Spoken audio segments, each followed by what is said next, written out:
Comment diviser avec reste? Dans cette vidéo, je vais t'expliquer la difficulté de la première étape.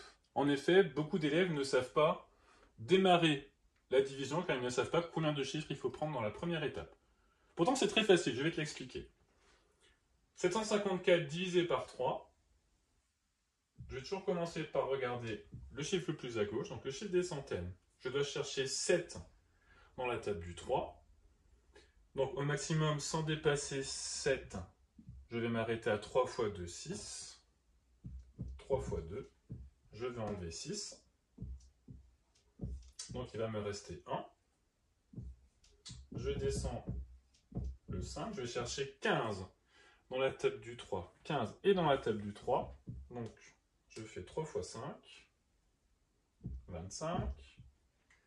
15 moins 15, évidemment, cela fait 0. Je descends le dernier chiffre. 4 dans la table du 3. Au maximum, sans dépasser 4, je m'arrête à 3 fois 1, 3. J'enlève 3. Et il me reste 1. 1 est bien plus petit que 3. La division est terminée. Deuxième exemple, 218 divisé par 3. Je refais la même méthode. Donc je prends 2. Cas particulier très intéressant qui évitera beaucoup d'erreurs plus tard. 2 dans la table du 3, je cherche. Beaucoup d'enfants disent que la division est impossible. Le partage est impossible, mais pourtant, la division est bien possible. Donc je cherche 2 dans la table du 3. Au maximum, sans dépasser 2, c'est 3 fois 0. Donc je peux trouver une réponse. 3 fois 0. J'enlève 0. Et là, beaucoup d'erreurs aussi parmi les élèves. 2 moins 0, ça fait 2. Ça ne fait pas 0. Je descends le 1. 21 dans la table du 3. Voilà, il y est. 3 fois 7. 3 fois 7, 21. J'enlève 21.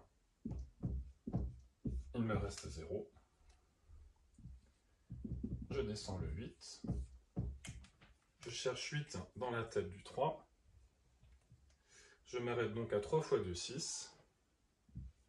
3 fois 2, 6. J'enlève 6. Et il me restera 2. Et 2 est bien plus petit que 3. La division est juste, mais nous perdons beaucoup de temps, car le résultat est 72. Et nous avons calculé une étape pour rien. En effet, 0,72 ne s'écrit pas. Il n'y aura qu'un seul cas où ce 0 sera utile, c'est quand nous ferons les divisions à virgule.